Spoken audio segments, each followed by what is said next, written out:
it's 3:00. So I'm going to get ready to introduce everybody.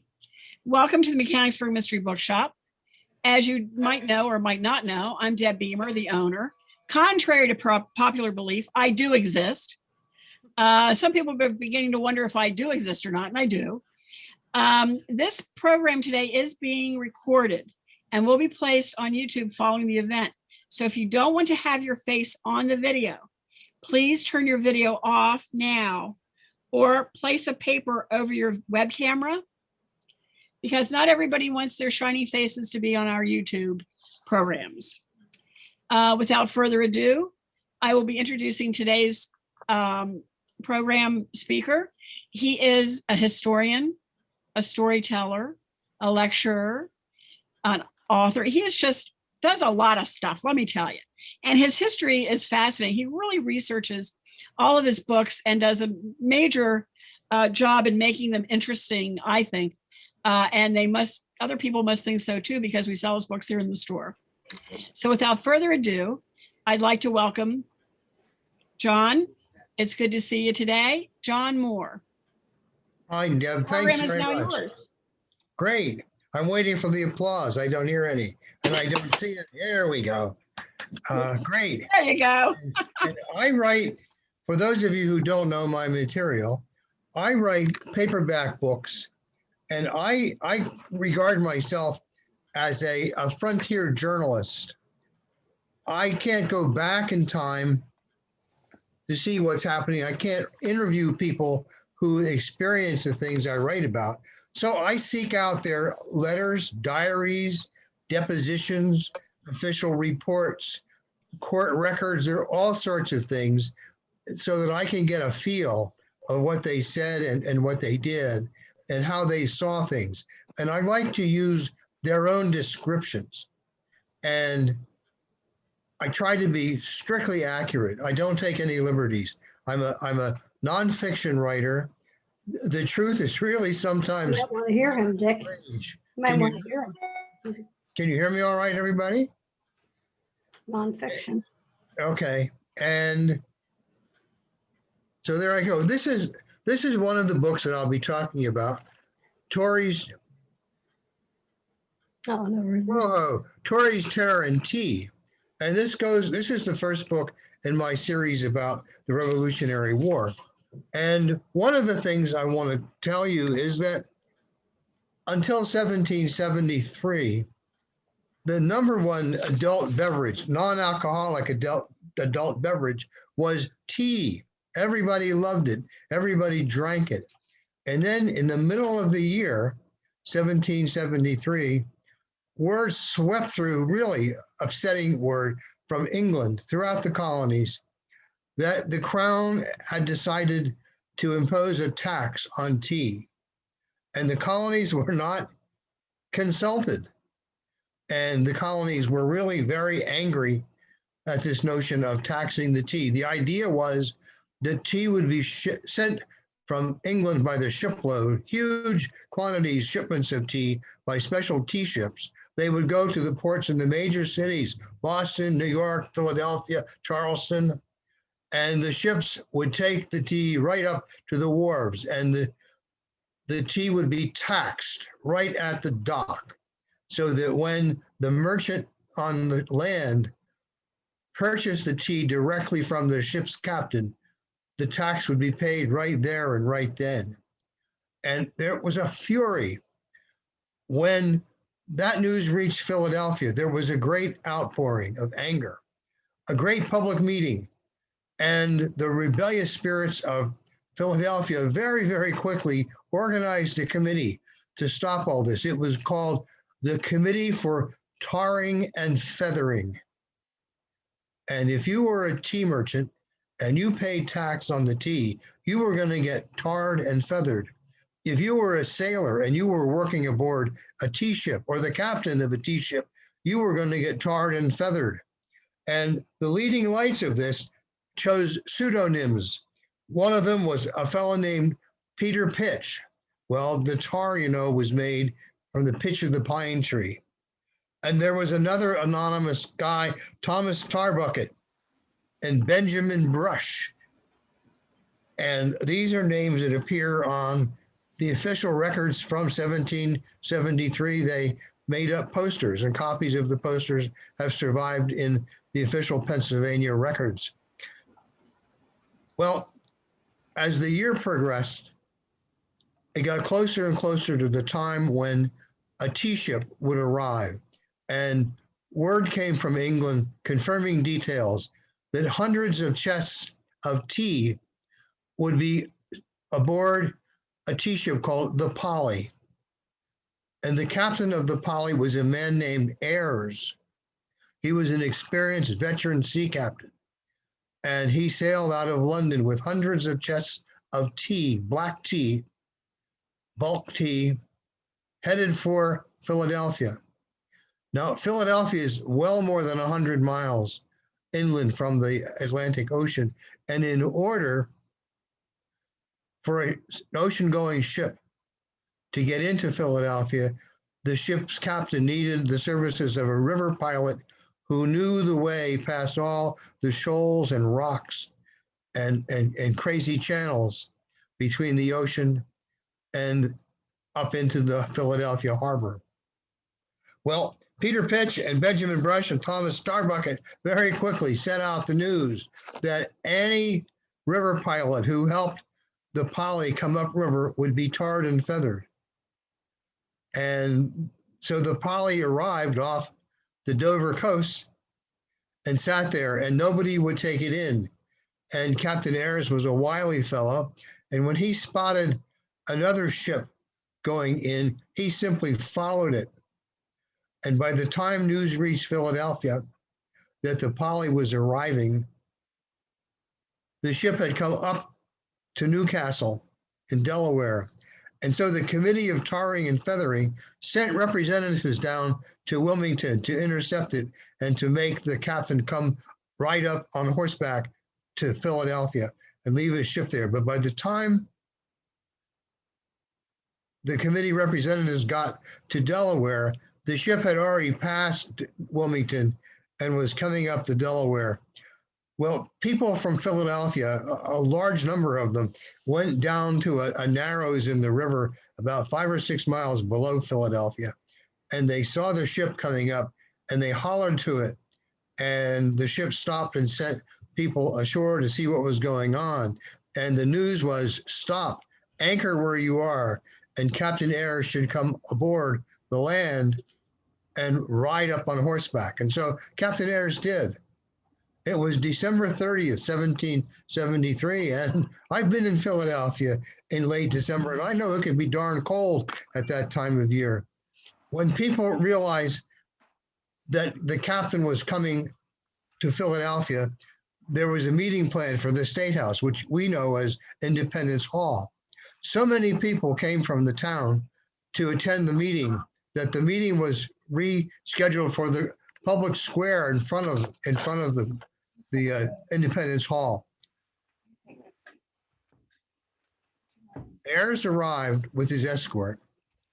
Part of the problem in getting him there was as little boys saw him coming, they started to throw stones at him. And adults had to get the boys and stop the man from being accosted as he came up. And it got to be pretty tricky. And finally, Ayres is in the square, and the committee meets, and there's this huge crowd. And the committee representatives tell Ayres that the city is totally opposed to his bringing any tea right up and to land. And Ayres says, well, I can see that there's a lot of opposition. And they said, and if you try to do that, we're going to take all your clothes off, even though it's very cold in public, and we're going to paint you with tar, and then we're going to coat you with chicken feathers, and then we're going to let you go home to England, just like that. Well, Ayres announced right on the spot that he was changing his plan, and he was not going to attempt to land the tea. And he got a big round of applause. So they asked him for permission to have patriotic river pilots sail his boat down way down the Delaware, and he agreed. And they said, well, you can have 48 hours to stay in Philadelphia to buy supplies for your return trip to England. And he agreed to do that. Actually, he was finished getting supplies within 46 hours. He was all done, and a crowd went down to the wharf in Philadelphia on the second day of his stay in Philadelphia. I think it was a Tuesday. He'd arrived on a Sunday, and they took him down on a Tuesday. And the whole city turned out, essentially, and wished him a speedy and safe trip back to London. And he did. And that was the end of Philadelphia. There was no need for a tea party here because the Patriots intimidated the good captain before he ever got his ship within sighting distance of the city. People stopped drinking tea. There just was there was a surge in demand for coffee. I know I drink coffee. I've had more coffee this week than I've had tea. Right now I'm taking water. Boston may have had the Tea Party, but the effects of the Philadelphia Tea Committee were long lasting. And even after the revolution ended, tea never regained the market share that it had lost in 1773. I had no idea that tea had been an issue in Pennsylvania. And I was amazed to find all the records, and they were sort of sitting out there hiding in plain sight in books dealing with the documents of the early Pennsylvania colony. And once I knew about them, I could find them, and they were easy to find. And there were lots of material in them, and it was quite a deal. So I thought I would lead off with tea. Since we're talking about mysteries, I thought I would talk about robbery and murder and a mystery woman. The mystery woman, I think, we'll save toward the end. The robbers were notorious, and good old police work solved the case. The robbers had some very curious things about them, and I should talk a little bit about Pennsylvania in 1776, 1777 through the 1781. There was a war going on, as everybody knows. The war lasted until 1783. The shooting actually stopped late in 1782. When Pennsylvania formally became a state, 1776, it adopted its own constitution. And citizens of Pennsylvania were required, I'm talking about men over the age of 18 or age 21 who owned property, not people who didn't own property, not women, but we're talking about adult men, were asked to pass a test. The test was a loyalty oath. They had to swear that they were loyal to Pennsylvania and to the United States government. And this was a big deal. Not everybody, in fact, many people were not interested in taking the test, in passing the test. There were a lot of people who didn't like the war in any way, shape, or form. Besides, they were worried the King of England had powerful armies, and the rebel armies were tended to be small and raggedy. If I take an oath of loyalty to Pennsylvania, and the King of England has his armies be victorious, what happens to me? What happens to my farm? What happens to my family? What are the prospects of my sons getting employment if I sign loyalty to the Patriots and the Patriots lose? And on the other hand, people were afraid to swear allegiance to the king, many of them, and then have the Patriots win, because where would they be there? there were also the Tories, the loyalists, and there were many, many of them. And they did not want to sign a loyalty oath to the rebels who, in their mind, were committing treason by taking up arms in open rebellion against King George III and the Parliament. And if you did not take that loyalty oath, the government of Pennsylvania said you did not have permission to have firearms. You couldn't own a pistol, you couldn't own a musket, you couldn't own a rifle, you couldn't own a sword, you couldn't own a knife that would be used in combat. In order to own firearms or swords or knives, you had to pass the loyalty oath. And men who took the loyalty oath were required to be part of the Pennsylvania state militia. In every county, Cumberland County, Bucks County, Philadelphia County, Northumberland County, all had organized militias overseen by a lieutenant of the county.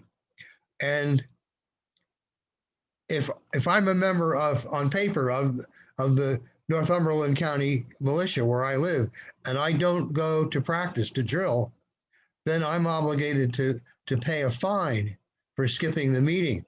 And I need to make that payment in coin to the county, the township tax collector, the township where I live. And the state law has it that all the money collected in fines from members of the militia go to pay for the operation and equipment of each county militia. Well, the war was dragging on a long time, and the Patriots had gone along confiscating the weapons. And so the only people, non-patriots, who had firearms essentially were outlaws. And a few days after the Battle of Yorktown in October of 1781, in Bucks County, there's a robbery.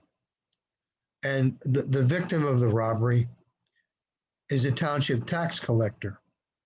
And the men come in with masks, and they have weapons, pistols. Some have 2 pistols. They have knives. And these are not patriots. And they take the township money. And over a course of 7 or 8 months, 9 robberies occur like this.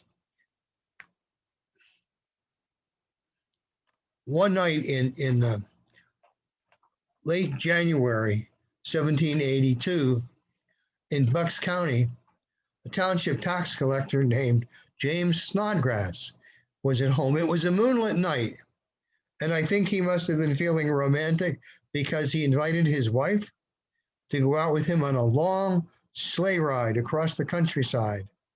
And they went out, they got their 2 best mares hitched up to the sleigh, heavy blankets, and before he left, he took the strongbox containing all of the township tax revenue and put it in the sleigh for safekeeping. And so they go off on a ride across the countryside. And it was about 9 o'clock that night when 4 armed men come in, and they just enter the house, and they've got guns, boom. And they demanded the money. Well, Snodgrass wasn't home. Mrs. Snodgrass was out with Mr. Snodgrass, and their young daughter was at home. And the robber told her to get the keys, and they went throughout the house. Now it's dark, and they're using candlelight for lighting, and they go here and they go there, and after much search, they found 9 Spanish dollars and a small amount of state money only, which was tax money. And they decided that since there was so little money to be stolen, they were going to help themselves to the 2 mares. And they went out to the barn and found that the 2 mares were gone because they were pulling the sleigh. And it got to be a pretty awful thing. When the man came back, he had all the tax money from the town, from the militia fines. So he was spared that way. And whatever, on the night of February 16th, a Saturday, 2 members of this gang invaded the residence of the Upper Makefield Township collector of fines and taxes, a man named John Keith. Keith wasn't at home, and the robbers failed to find any money. But they decided, one man decided he would steal a gun, a sword, and a bayonet that he found in the house. But the other man, standing at sentry at the kitchen door, said, "Don't take anything but what belonged to the Congress." And so the first robber had to put back the gun, the sword, and the bayonet. Now, John Keith had a housekeeper who happened to be his sister, Sarah. And a few days later, she went to see a nearby justice of the peace who took a deposition. And we know precisely what happened because Sarah's words have survived. At about 8 o'clock in the evening, her brother's house was surrounded by a number of armed men, and one of them, entering the kitchen, inquired if the man of the house was at home. Well, he wasn't. And when Sarah acknowledged that yes, her brother was the township tax collector, the robber demanded money. She and a boy who lived with the family insisted that they didn't know where Keith kept the money, even after the robber pointed his pistol at the boy's chest.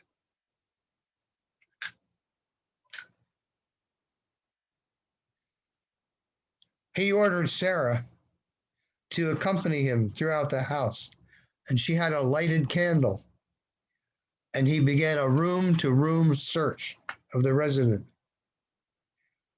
In her brother's bedroom, they found a locked chest. The robber directed Sarah to unlock it.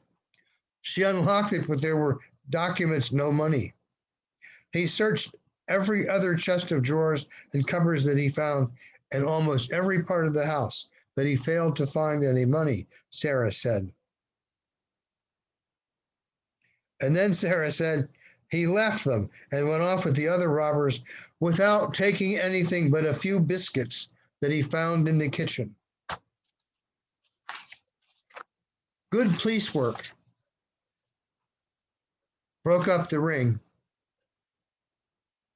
Months after these 2 robberies, a young man in his late teens or early 20s was arrested and charged and convicted of taking part. Now, part of his crime was having a firearm, even though he hadn't taken the loyalty test, hadn't passed the loyalty test. He also was convicted of being in the robbery. And since he was stealing money going to pay for the militia, this was a crime against the state, and he was sentenced to hang. And then his older brother was also caught and arrested and convicted and sentenced to be hanged. He's sentenced to be hanged on August 14th, 1782. And when it was around August 4th, the young man said, "Look, if I tell you what I know, will you give me a reprieve? Will you give me a lighter sentence?"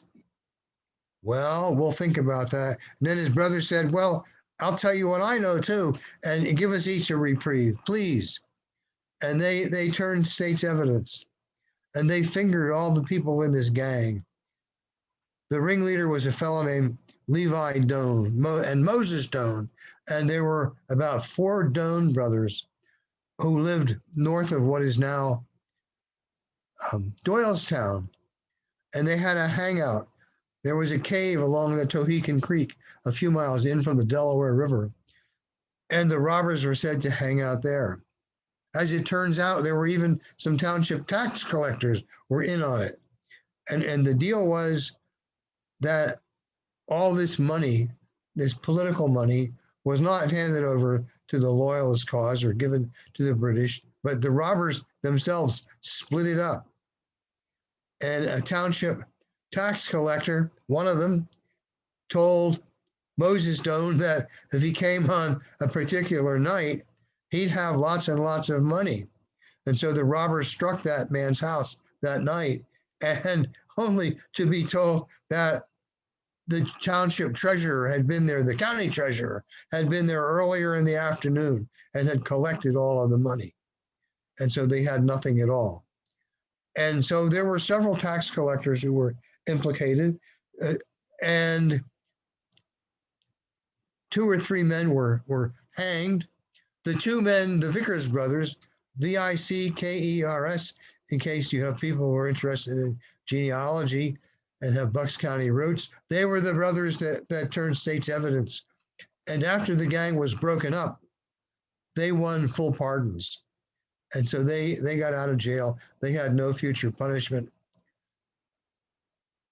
One of the Doanes was in prison out in Western Pennsylvania, and he escaped.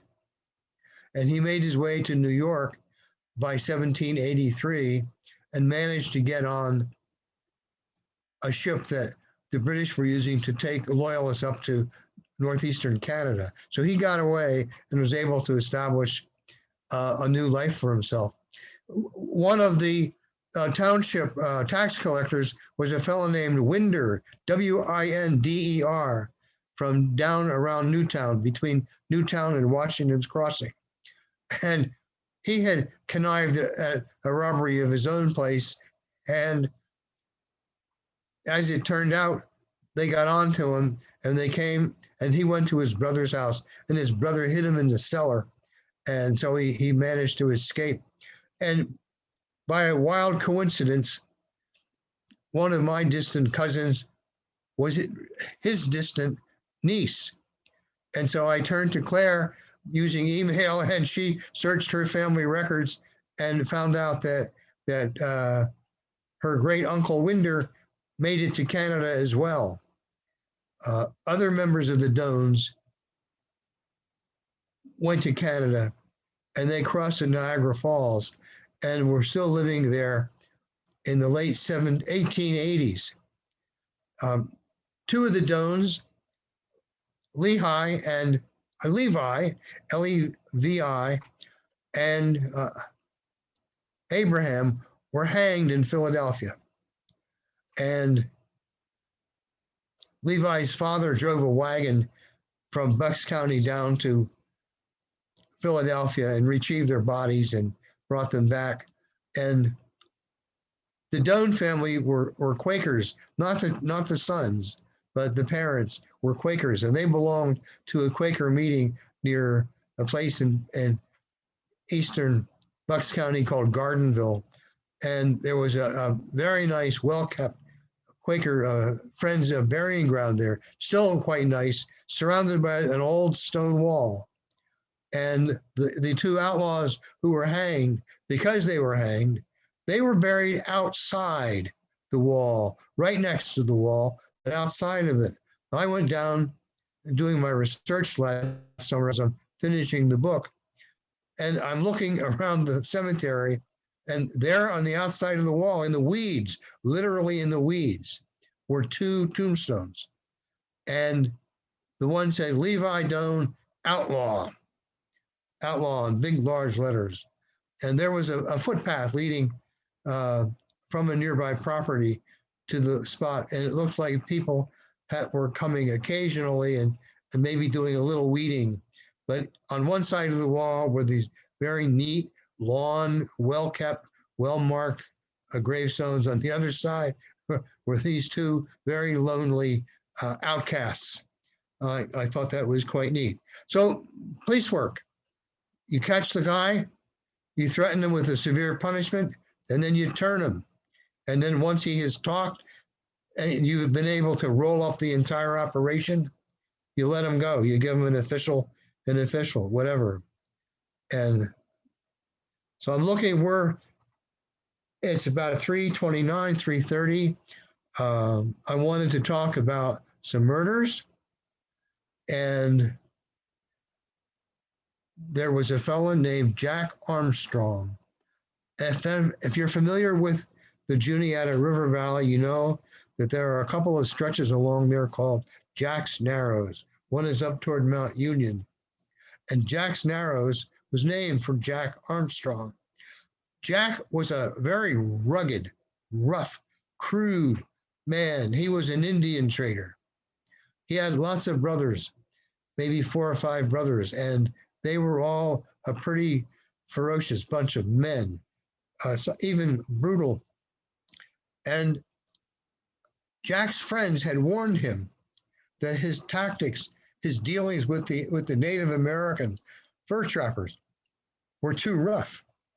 And they told him, they just warned him. They say, look, you better be more peaceable, more friendlier in your dealings. He ignored them. And in 1744, in late winter, he got ready to go out into Western Pennsylvania, and he and 2 of his employees, 2 men, Arnold and hang on a minute here, Arnold and Smith, loaded all of the trade goods on a string of pack horses. Now for trade goods, Arnold and Smith and Armstrong would carry all these goods out on their horses, and then they would swap them with the Indians for deer skins and bear skins and elk skins and whatever other skins the Indians had to sell. And the Arnolds had gunpowder and gun flints and lead bullets, glass beads, scissors, heavy woolen blankets, combs, little bells, an assortment of other things. These were all very much in demand, and both parties were satisfied. The Indians were satisfied with what they got, and the traders were generally satisfied with what they got. Nobody felt that the whole deal arrangement was unfair, or that the white people were routinely paying less than the furs were worth. Generally, it was an acceptable arrangement for both sides.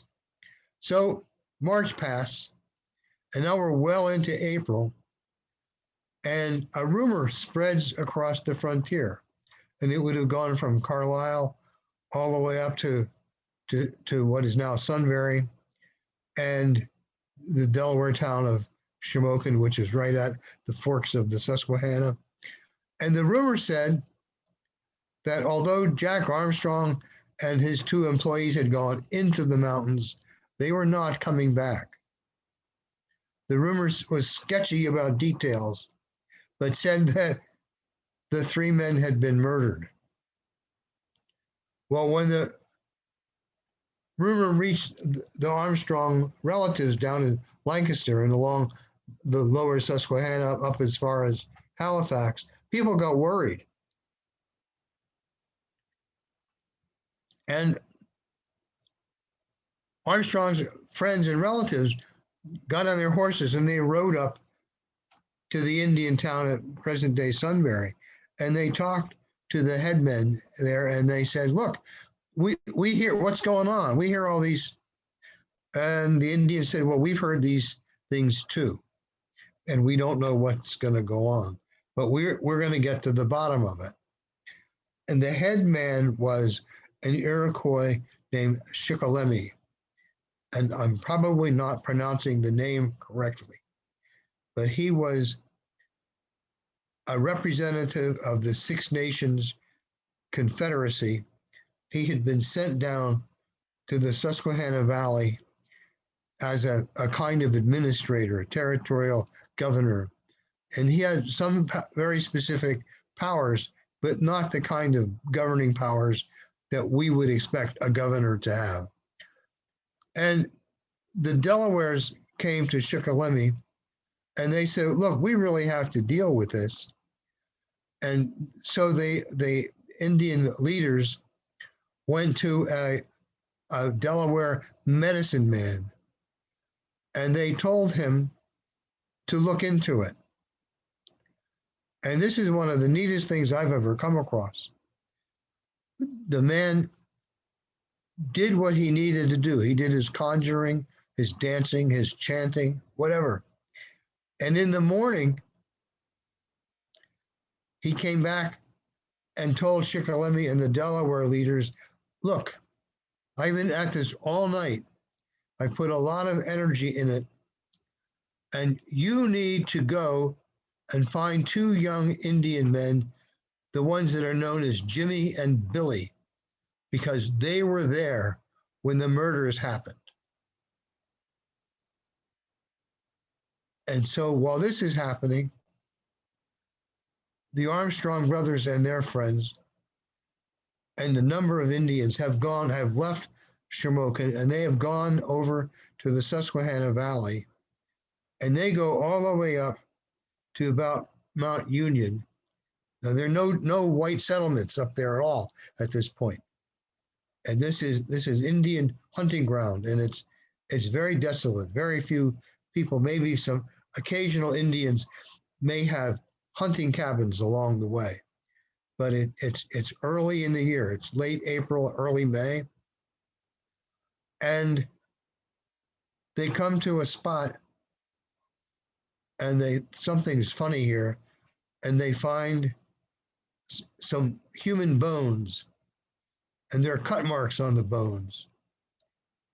And then they look down in the river and they see some vultures flying, and then vultures flying down into the river rocks. And so they go down and they find two bodies, and then they find the third body back around the spot. And these are Armstrong and Smith and Arnold. And they've been killed and they've been cut up.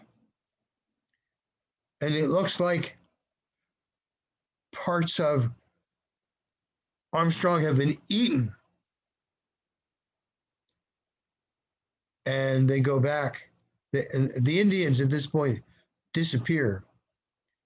And so the whites bury the remains of Armstrong and his employees.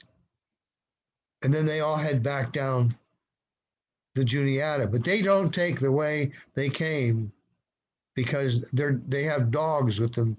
And at night, the dogs are very fidgety and want to go out. And so that the whites think that the Indians have turned on them and are now being very, very hostile.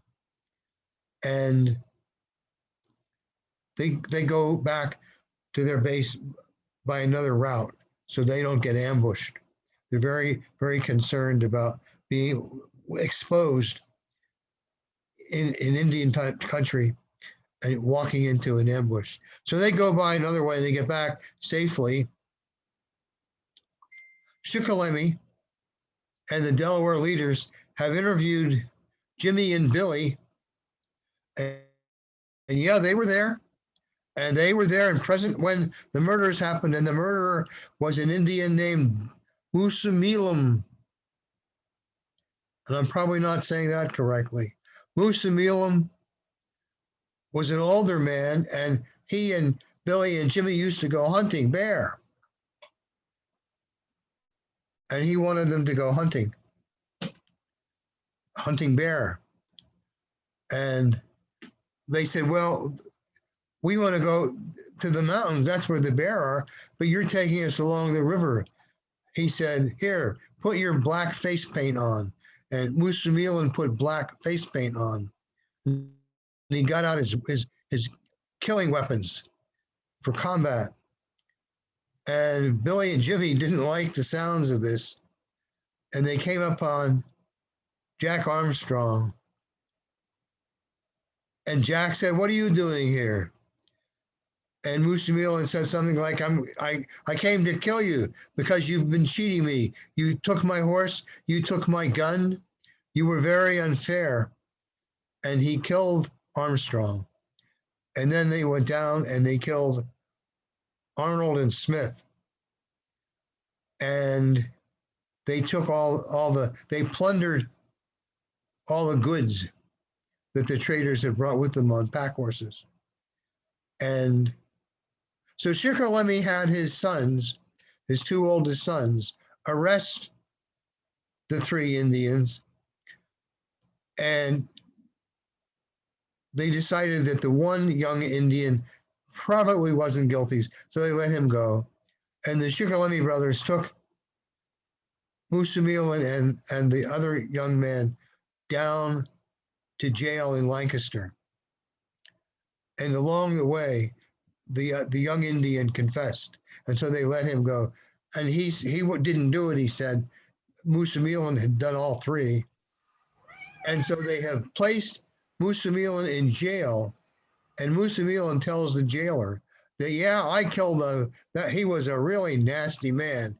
He stole my horse, he stole my gun, he was a bad man, and I killed him, and I'm glad I killed him. And Musamil was taken to Philadelphia, and he was given a trial, and Jimmy and Billy were taken to Philadelphia, and they testified against him. And Musamil in November 1744 was hanged in Philadelphia. And back up in Shamokin, the Sunbury area, about a month after that, everybody who had been involved in the case, Shikellamy, Conrad Weiser, who was there consulting with Shikellamy and with the Pennsylvania government, was there, and they had a big feast. They dined on a bear, and the feast lasted until the bear meat was all gone. And at some point, a remarkable thing happened. Shikellamy dictated a narrative of the case, and he gave to, and Conrad Weiser, with a quill pen and ink, wrote it all down. And Shikellamy began with the mystery of these guys not turning up, and the conjurer, and all the details.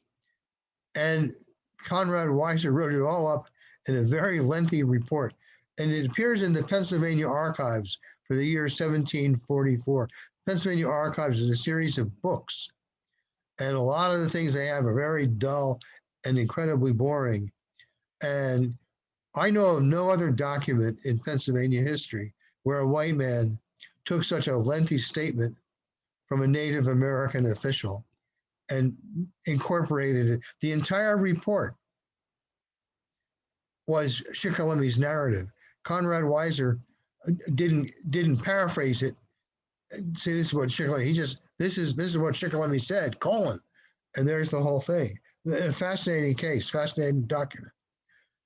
The Delawares were concerned in the beginning that the whites would come up and start a border war, kill them in revenge, and they didn't want the combat. Later, 20 years later, 15 years later, the whole woods were aflame as the French and Indian War occurred. But in this particular case, Shikellamy, with assistance from Conrad Weiser, was able to solve the case and defuse the situation to everybody's satisfaction.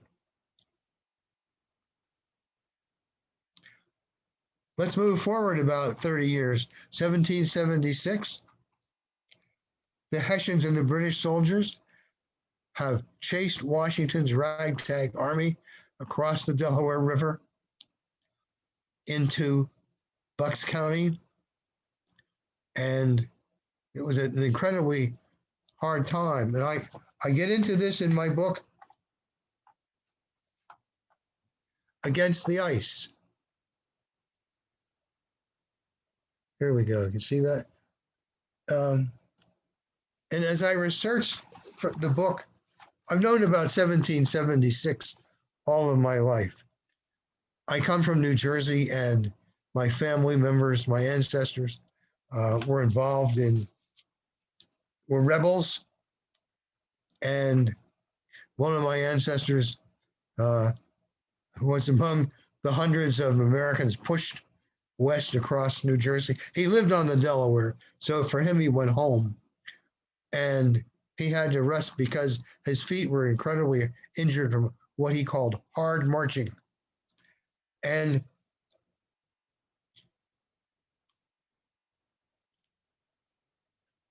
So Washington is across on the western bank of the Delaware. Washington and the New Jersey militia and the Continentals have gathered up all the boats that they can find so that when the British and the Hessians arrive at the Delaware, they have no boats to use to cross over into Pennsylvania to chase the rebels. And the rebels say, well, we're safe until the river freezes over. And when the river freezes over, we're in trouble. In 3 towns along the Delaware, General Howe, the British commander, sent Hessian soldiers. They were at Trenton. And of course, it was Hessian soldiers who were captured on that day after Christmas attack, December 1776. But 2 towns immediately below Trenton, Bordentown and Burlington, also had large Hessian detachments. The commander of the Hessians was a German count. His military title and name were Colonel Karl von Donop, D-O-N-O-P.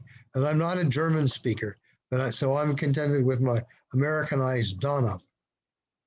Now, Donop was in his early 40s. He was a womanizer. Actually, one of his junior officers, Captain Johann Ewald, described the colonel as extremely devoted to the fair sex. Well,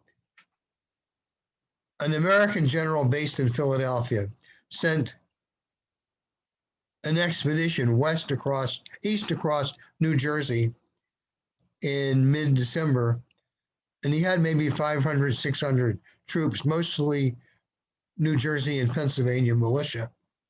And the Germans and the British were very concerned about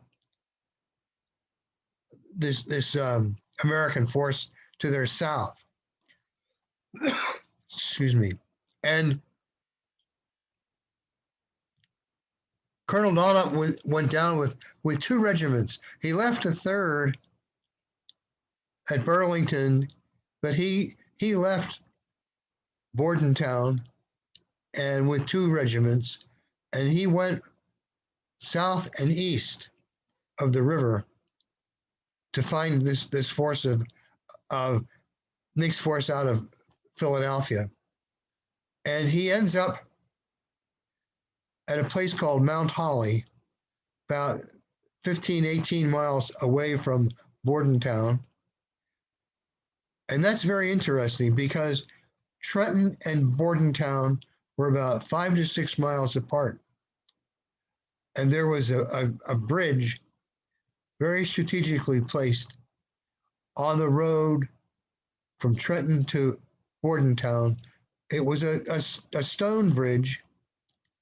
And if you crossed the bridge,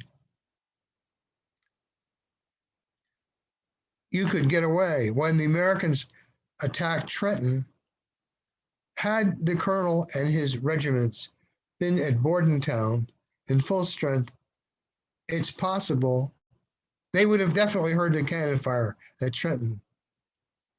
But they were not there. Had they been there, they would have been able to send at least some aid or at least get the bridge and allow hundreds and hundreds of Hessians to escape. But Donop was not there. He had arrived in Mount Holly on Monday, December 23rd, and decided to stay there. And when he went to his quarters,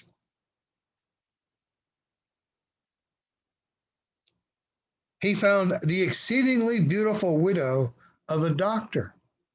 Now, this is according to his captain, Captain Johann Ewald, in a journal published long after the Revolutionary War was over, long after the colonel was dead. And the colonel liked Mount Holly well enough to stay there Monday night, Tuesday night, Wednesday night. Well, Tuesday was Christmas Eve. Wednesday was Christmas. Wednesday night, Washington, with about 1,200 soldiers, crossed the Delaware, and on Thursday morning at around 8 a.m., attacked the Hessians at Trenton. And the Colonel Donop was in Mount Holly. Was he being entertained by this mysterious woman? Nobody seems to know who she was. At any rate, the Hessians were in no position whatsoever to do anything at all to come to the relief of the Hessians at Trenton under Colonel Rahl. When express riders from Trenton reached Mount Holly with news that 900 Hessians had been taken prisoner, Colonel von Donop decided he needed to get out of there fast. And he organized his men rapidly, and they moved off to the north to get up to Trenton, to Princeton, to get way out of harm's way. One of the things that the colonel's men liked about Mount Holly was that most of the people living there had fled when the Hessians approached. And so the Hessians plundered the town. And as they plundered it, they found ample stores of wine and more wine, and they got rip-roaring drunk. They were so drunk that Captain Ewald said he had great difficulty in restoring order to the men under his command. He was a very responsible, highly ethical officer. So von Donop flees from Mount Holly in a forced march, and then he sets all his energies to blaming Colonel Rahl, who by now has died, for the defeat at Trenton. The colonel himself doesn't have much longer to live. He dies in about a year during a battle on the lower Delaware in the town of Red Bank. Who was the mysterious woman? Well, nobody seems to know. Most of the people of Mount Holly had left. So what's the beautiful widow of a recently deceased doctor doing there? Why has she stayed? Well, we don't know. What was her name? We don't know. Over the years, speculation has been that her name may have been Betsy Ross. Well, Betsy Ross was 24 years old. Betsy Ross's husband, John, had died in January 1776. Betsy Ross was very dedicated to the rebellious cause, and nobody seems to know. It's one of history's mysteries. I doubt that it will be solved anytime soon. And that concludes my talk. And I have plenty of time for questions. Deb, you're muted. Deb, excuse me, you're still muted. How about now? You're fine. Before we get to questions, we have time for one or two questions. Sarah, do they type the questions in?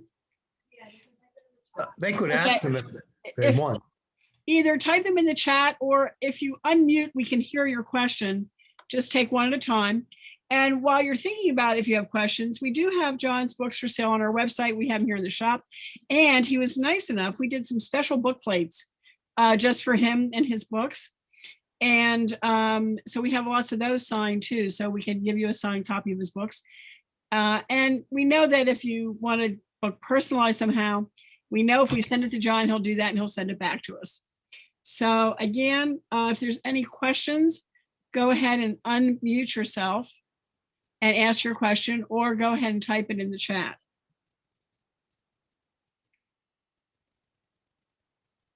So they really think this woman might have been Betsy Ross?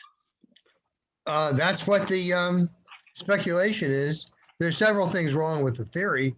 One, Okay. her husband was an upholsterer, Oh, not a physician. really? Hmm. One very high-profile author in writing about this particular battle said that he went through mortality records, and no physician in and around Mount Holly died in 1775 or 1776. So there was no beautiful widow that was resident in the town. Ergo, she needs to be imported. Well, we know that Washington and his officers frequently relied on spies.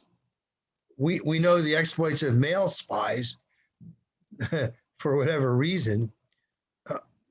The rebels were able to make frequent moves from Philadelphia into Mount Holly. They were about 25 miles apart. So that was, a hard ride for a day or two, depending on the weather, but Right. doable. There are no legends about her down there. The only place she shows up is in the diary of Captain Ewald. Why would he make that up? I mean, he's just writing about things that happened. And he's not happy with his commander.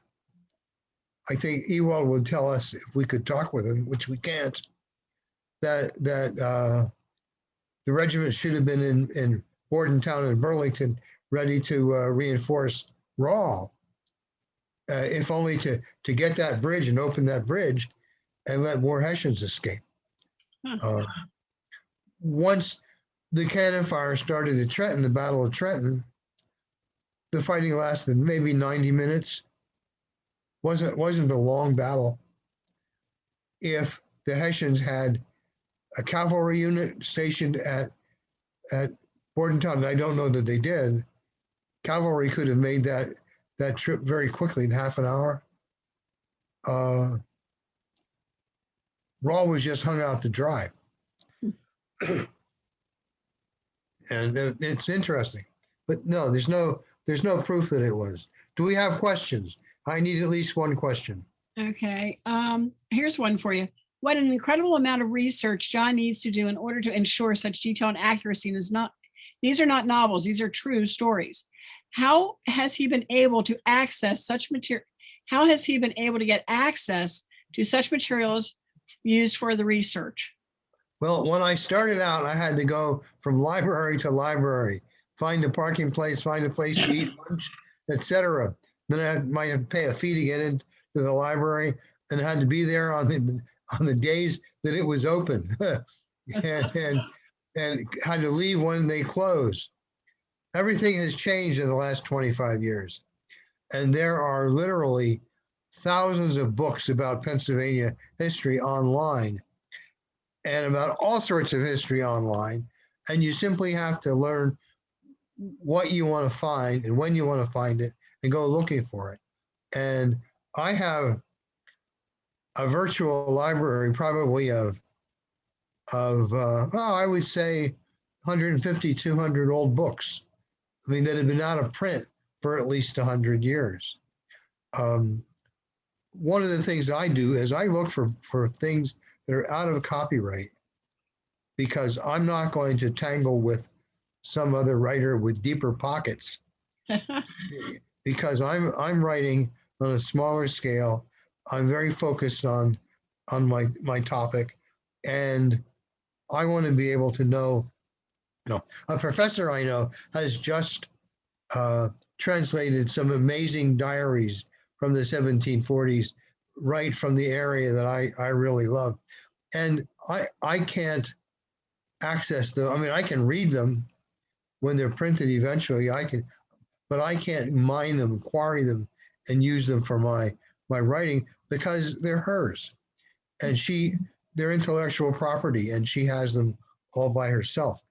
But I can go back to a historical publication from 1910, and there are scores of them that printed verbatim diaries from the time period that I'm interested in.